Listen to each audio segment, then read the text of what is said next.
So, hi everyone. In this series of lectures, I'll take you through how to solve Opamp based circuits intuitively, and also we'll discuss some very interesting properties of these Opamp based circuits. I'll try and take you through a wide range of circuits built using Opamps and also give you some intuitions as to how to analyze these circuits. So, first shown here is a simple uh, negative feedback amplifier. Now we know that for a negative feedback amplifier, if x is the input, y is the output, then the transfer function y by x is given by a plus 1 by a beta, a by 1 plus a beta. Now if a tends to infinity, that's your forward path gain is infinity, then y becomes exactly equal to x by beta. Now by now we know what are the benefits of negative feedback, which I've discussed in a previous course. So what you can see here is that if in theory I can build an amplifier A here with a really large gain, then we can design using this amplifier we can design a system whose output Y will be some scaled version of the input. If beta is greater than 1, then it will be an attenuated version of the input. If beta is less than 1, it will be an amplified version of the input. Now we will look at some negative feedback circuits, assuming that the forward path gain A is infinity. If I assume this gain A is infinity, we will look at what are the different kinds of circuits you can build using that.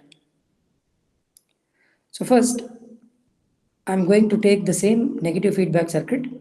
Now instead of this feedback network beta being independent of frequency, now I'm assuming it's dependent on frequency. Now since A is equal to infinity, we saw that your y, you are going to get a transfer function of 1 by 1 plus a into beta of s. Since a is much greater than 1, so a beta will also be much greater than 1 for all values of s. Since a is infinity, I can make this assumption and I can say the transfer function y by s is approximately equal to 1 by beta of s. So by using this amplifier, this hypothetical amplifier with an infinite gain, we are now able to build a circuit which can give me a function, which can give me a transfer function which is 1 by beta of s. So I can actually invert transfer functions. So what I'll do is I'll take some two very simple classic examples of a high pass and a low pass filter. So I'm going to assume first beta of s is 1 by 1 plus src, which is a low pass RC circuit. The second example, I'm going to assume your feedback network beta, it's a frequency dependent network now. It's frequency dependent, so in the second example, it's a high pass filter. Now what happens if I introduce this low pass network here? In beta of s is 1 by 1 plus src, then what will happen to the overall transfer function? The overall transfer function will be 1 plus src. Now I have just slightly modified the transfer function, modified the system. If I feed an input x to this feedback network shown in this dotted region, the output here, the transfer function here is going to be 1 plus src. Now what I'm going to do is that I'm going to take my input and then subtract it from the output. So now what will be the transfer function? Here it's going to be 1 plus src into x minus x, it's going to be src into x. So now what you have gotten is that you have gotten a system which can differentiate your input signal. So your y by x is given by src. Let me call this term as rc as tau. I now have a system whose transfer function is given by s tau. Now you know that the transfer function of a differentiator d by dt in its Laplacian domain is s. So now I've built a differentiator circuit using this amplifier, a hypothetical amplifier with an infinite gain in negative feedback. All I did was I just used one low pass filter circuit, a passive low pass filter, and of course I'm assuming that there are subtractors and adders available. Using that, I was able to build a differentiator. In a similar way, what I have shown here is that I'm going to now assume your beta of s is a high pass transfer function. Now we'll see what happens to this circuit, I mean to the system that's shown here. At this point, the transfer function is going to be, if you see this region, which is the negative feedback system, the transfer function is going to be 1 by beta of s, which is nothing but 1 by src plus 1. That's the transfer function at this point. So multiply by x, you will get the output at this point. Minus x is the total output y. So what you are going to get here is just 1 by src. So if I take y by x, the transfer function is going to be 1 by src. So now I have realized an integrator. So this is 1 by src here. If I assume, if I write rc as a time constant tau, I have now designed a system which can emulate the behavior of an ideal integrator. Now what are the components that I have used? I've used a simple passive RC circuit, a high pass RC circuit. And of course, I'm assuming there are some adders available, adders and subtractors available.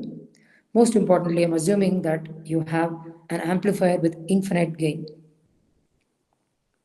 So now what we are trying to say, what I'm trying to say here is that if I have an amplifier with infinite gain, then by using some simple adders, subtractors, and passive circuits, I can build a system which can realize an ideal integrator. So an ideal integrator has a transfer function 1 by src, and also I can build an ideal differentiator. So that's what I was able to do that by using this hypothetical amplifier with an infinite gain. Now we are aware of filters, which are filters can be expressed. A general transfer function of any filter can be expressed as a linear polynomial in S in the numerator divided by a linear polynomial in S in the denominator. So this is nothing but, if you write it in time domain, you will see this will be some mth order differential equation. Now once you can build differentiators and integrators, you can then in theory realize any such transfer function. Any generalized transfer function can be realized using these building blocks of differentiators and integrators. So I'll take a very trivial example. So let's say I want a transfer function s plus a upon s plus b. Now what will I do? I can see this as two systems. I'll first treat it as a system with a transfer function s plus a, and then I'm going to cascade it with a transfer function 1 by s plus b. So s plus a here, if you see, your x is differentiated and then added multiplied by a constant. Now we just began with a lecture saying that if you, by using negative feedback, you can multiply your input x by a constant beta. If your beta, the feedback network, is independent of frequency, it's some constant factor, then you can get either attenuation or amplification of the value x. So this a, you can assume, is realized using one such circuit. S here is a differentiator again. You can assume that that's realized using an Opamp and some feedback network. So using this, if you see, if I add the two outputs, again, I'm assuming there is an adder present, two outputs. The output here, the transfer function here is going to be s plus a. Now similarly, for the next part, which is 1 by 1 by s plus b, I'm going to put this integrator 1 by s in the forward path of a feedback system, and the factor b in the feedback path. Again, these can be realized using op-amps. These can be realized using the circuit which we discussed a few moments ago by using a hypothetical amplifier with an infinite gain and some simple passive RC circuit. We can realize an integrator. So that's what I've shown here. Now once you realize that integrator, by putting it in some kind of a feedback configuration, you can realize any first order system. So this, if you write this expression, the feedback transfer function is going to be 1 by s by 1 plus a into beta, so which is b into 1 by s, you will get 1 by s plus b. So the overall transfer function y from the input x to the output y is now s plus a by s plus b. So now I have started with a hypothetical amplifier A with an infinite gain. And from that, assuming there are some simple adders and subtractors available, and using simple passive RC circuits, we came to a point that we can realize integrators and differentiators. Once you can realize integrators and differentiators, you already have adders and gain elements available with you. you can very easily realize any general transfer function using these components as building blocks. So that's one application. What other things can I do if I have this amplifier with significantly large or infinitely large gain? Now let's say I'm going to put this amplifier A with a really large gain in feedback. In the feedback path, I'm going to introduce some nonlinear function f of x. Now remember, if A is infinity, for the output y to be finite, if you want any finite output y here, what should be the input? Because A is infinity here, what should be the value of input? Approximately what will be the value of input? So let's assume E is this input here. E times A equals y. Now your E will be given by y upon A. And if A is infinity, A tends to infinity, we can say E tends to 0. So the input of this amplifier will be 0. In that case, these two inputs, which is plus and minus, the inputs to the subtractor become equal. So they are forced to become equal. X becomes equal to YF. YF is the feedback signal. Now your YF is nothing but f of y.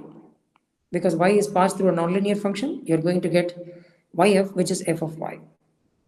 So x here is going to be y of f, which is f of y. So therefore, y will simply be equal to f inverse of x. Now what I've gotten here is an invertible, is a system which can invert a nonlinear function. So if in theory I have an amplifier with an infinite gain, I can do all these interesting mathematical operations. I can perform differentiations, integrations, I can invert these nonlinear functions. I can also multiply and divide some quantity of interest by a constant factor, that is either gain or attenuation. All these operations are possible if I have a, a theoretically a theoretically infinite gain amplifier. So this was the motivation behind the engineers who are working in early 1900s, especially physicists and engineers who are working on problems which involved solving complex differential equations. They needed some method of solving it quickly. Now remember, this is early 1900s. At that time, there were no computers. So today, if you want to solve a differential equation, we would resort to computers. But in early 1900s, there were no computers. So they were actually relying on circuits which can perform these integrations and differentiations. Using that, they used to build linear differential equations, and then they will feed an input and find what is the output to that. Electrically, they will feed an input, an electrical signal, and find what is the response of this uh, amplifier to that, from which they'll know what is the solution to a differential equation. If you see, a filter is nothing but, if you see the transfer function here, if you write it in time domain, this will turn out to be an mth order differential equation. So if x is your input, your output y is actually a solution to an mth order differential equation. So they just exploited that fact and used these circuits which were built using this infinitely large gain amplifier and solve mathematical problems. So this was what the building blocks of what was initially called the analog computers. Later, the digital revolution took place and it completely replaced the analog computers. Mostly, you needed these analog computers to solve equations, and all of that was possible if we could build an amplifier with an infinite gain. So I have redrawn this amplifier structure. So here beta can be a function of frequency or it can be a constant. So this is a simple negative feedback system. What they did was, especially the idea of this amplifier had originated in 1930s to 1940s. Okay, in 1940s to be precise, but they had the idea of realizing a large gain. Again, the whole idea of negative feedback had was fully popularized by Harold S. Black in early 1930s.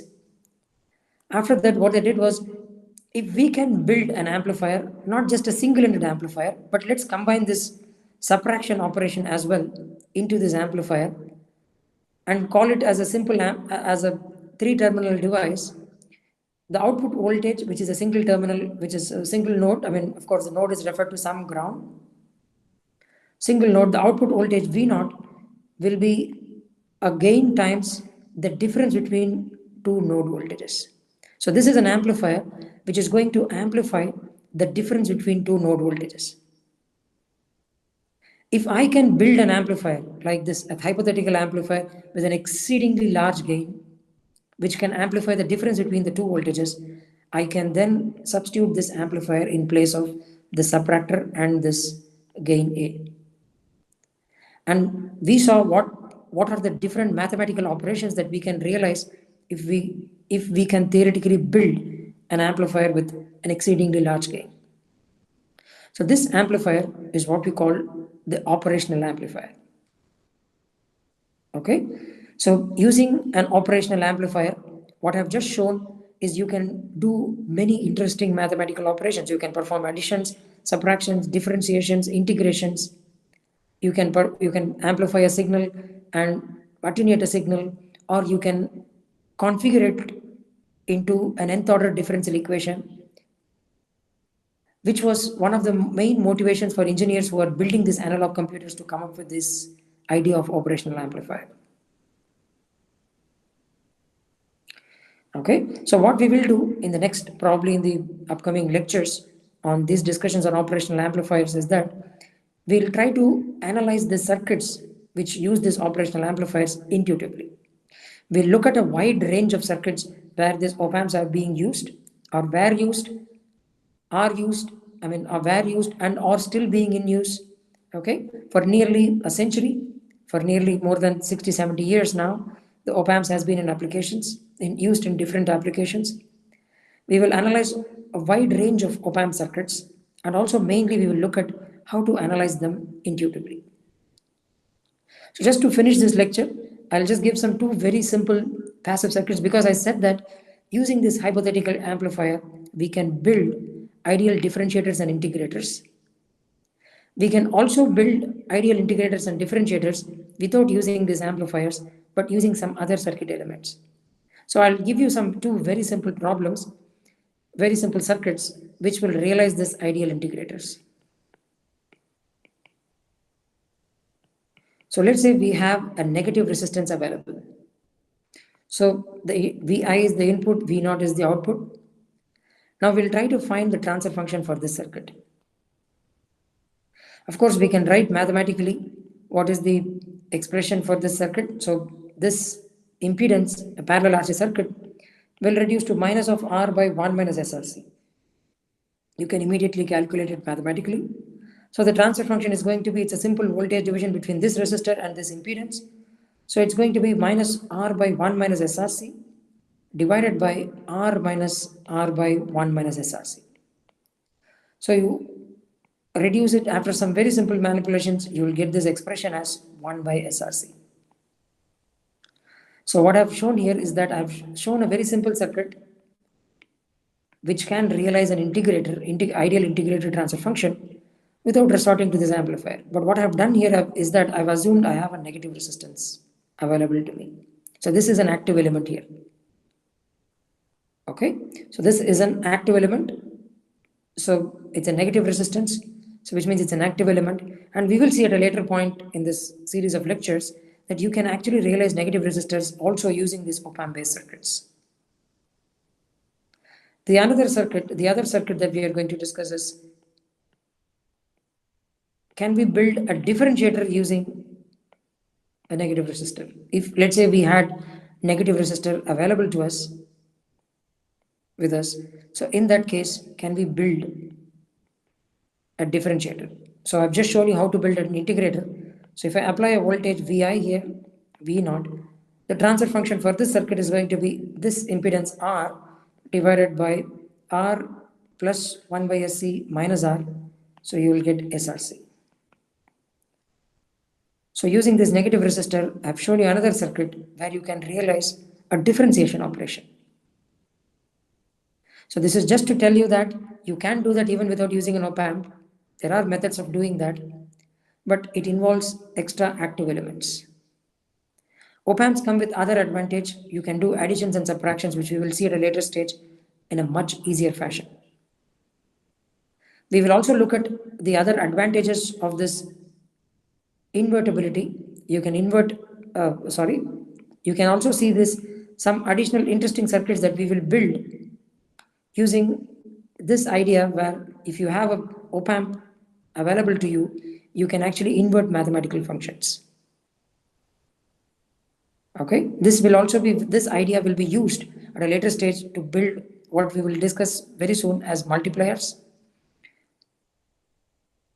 Okay, so that's it. I'll stop at this point.